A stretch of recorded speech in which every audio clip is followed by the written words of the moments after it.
In Great Britain, periods of extensive UFO activity kept the subject warm in the news media.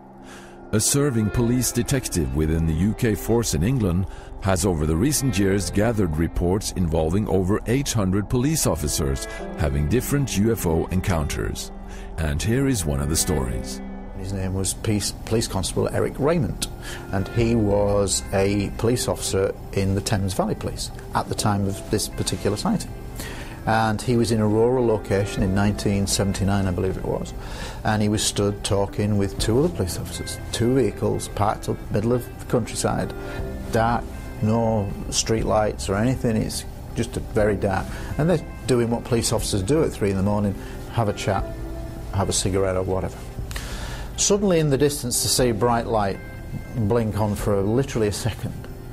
It's a long way off, they look, it blinks off, they don't think anything to it. They just carry on talking. 5 minutes later, this happens. And the object appears in front of them at a distance of about 400 metres, at an altitude of just 500 feet, which is very close. And they describe the object as being the size of a football field. And it is shining a beam down the width of a football field across the landscape and slowly scanning the terrain. They think about going on the police radio and think, nobody's going to believe this. So they don't want the ridicule factor. So they watch for 5 minutes in all.